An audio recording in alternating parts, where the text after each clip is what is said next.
നമ്മുടെ കുറച്ചുകൂടെ ഫ്രീ ഗതാഗതം. ഞാൻ കൂടുതൽ വണ്ടി ഓടിക്കുന്ന ആളായതുകൊണ്ടാണ്.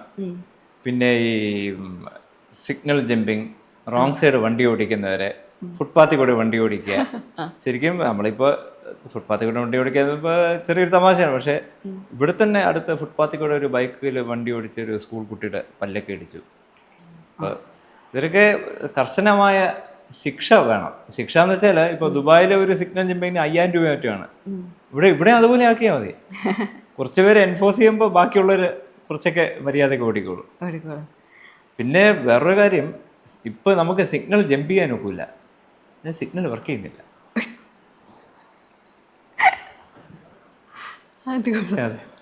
ഇവിടെ കവടിയാറ് തന്നെ ഇവിടുത്തെ ഒരു സിഗ്നൽ പോസ്റ്റ് ഒടിഞ്ഞു വീണ്ട് 8 മാസമായി. ഇതുവരെ പോസ്റ്റ് ഒരു 3 മാസം കിടന്നു. നമ്മൾ കുറച്ചൊക്കെ പിടിച്ച് കംപ്ലൈൻറ്റ് ചെയ്തു. ഞാൻ അത് കഴിഞ്ഞ് കംപ്ലൈൻറ്റ് ചെയ്ത് കഴിഞ്ഞ് കുറച്ച് ദിവസം കഴിഞ്ഞപ്പോഴത്തേക്ക് പോസ്റ്റ് ഞാൻ വെച്ചു സിഗ്നൽ റിപ്പയർ ചെയ്യാണ്, ഇത്ര എന്താ നമ്മുടെ വാക്കിന് വിലയുണ്ട്. നോക്കിയപ്പോൾ ഒരു പോസ്റ്റ് മുറിച്ച് അവിടെ മണ്ണൊക്കെ ഇട്ട് പുല്ലൊക്കെ വെച്ചിട്ട് പോയി. ഇപ്പോൾ സിഗ്നലേ ഇല്ല അവിടെ. സിഗ്നലില്ല, അതുകൊണ്ട് സിഗ്നൽ ജമ്പിങ് വരില്ല. Problem solve. പക്ഷെ അതല്ല, നമ്മളെ ശരിക്കും അത്യാവശ്യമാണ്. സിഗ്നൽനൈസ് ഷുഡ് ബി പെർഫെക്റ്റ്. അല്ലെങ്കിൽ നമ്മൾ വണ്ടി ഓടിക്കുമ്പോൾ ചിലയിടത്ത് ബ്ലാങ്ക് ആയിരിക്കും, ചിലയിടത്ത് പച്ചയും മഞ്ഞയും ചുവപ്പും ഒന്നിച്ച് കത്തും. ഇതൊക്കെ ഒന്ന് കുറച്ചുകൂടെ ഒന്ന് മെയിൻറ്റെയിൻ ചെയ്താൽ കുറച്ചുകൂടെ നമ്മൾ വകുപ്പെടുത്ത ഗതാഗതമാണ്. ഗതാഗതം പിന്നെ നമുക്കിപ്പോൾ മനുഷ്യനിപ്പോൾ ഏറ്റവും കുറവ് സമയമാണ്. ഇപ്പോൾ തിരുവനന്തപുരം കൊച്ചി എത്തണം. ഇന്നത്തെ കണ്ടീഷന് കാറിൽ പോകണമെങ്കിൽ എത്ര സമയം എടുക്കും? ഞങ്ങൾ തന്നെ 6 മണിക്കൂർ എടുത്തു. വന്ദേ ഭാരത് ആണെങ്കിൽ വേഗത്തും.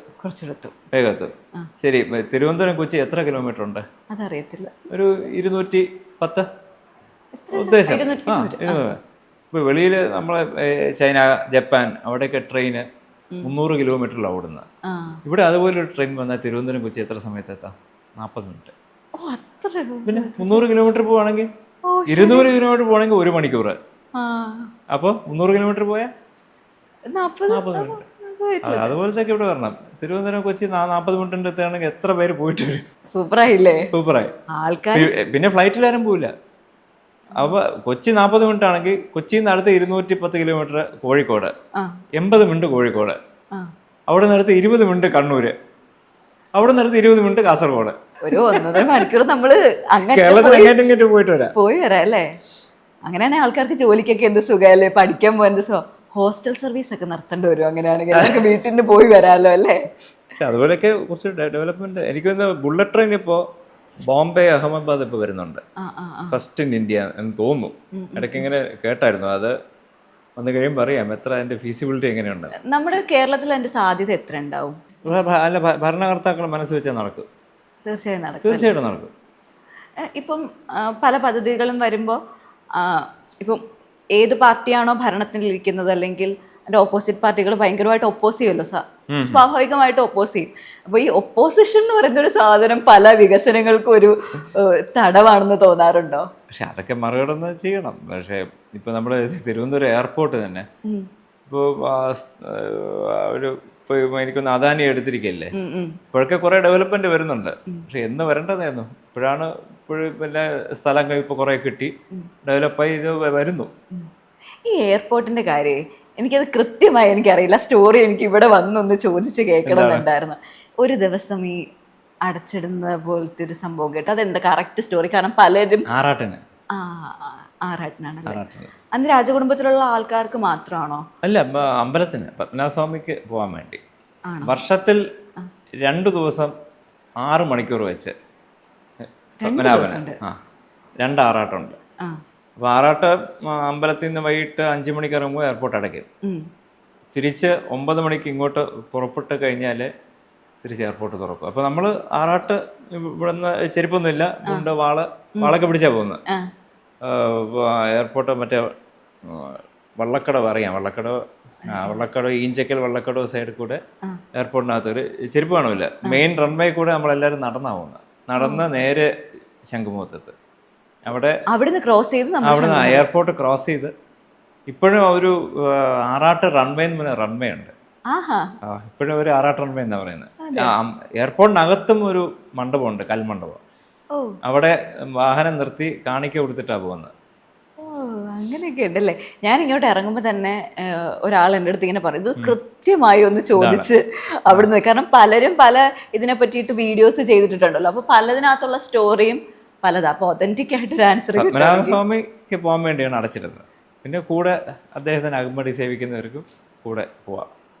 എനിക്കൊന്ന് പ്രധാനമന്ത്രി അന്ന് എഴുതി കൊടുത്തിട്ടുണ്ട്, ഇൻഡിപെൻഡൻസ് കഴിഞ്ഞിട്ട് ജവഹർലാൽ നെഹ്റു അദ്ദേഹം തോന്നുന്നു, പത്മനാഭസ്വാമി അമ്പലം ഉള്ളിടത്തോളം കാലം പ്രൊസഷൻ വേണ്ടി എയർപോർട്ട് അടച്ചിട്ട്.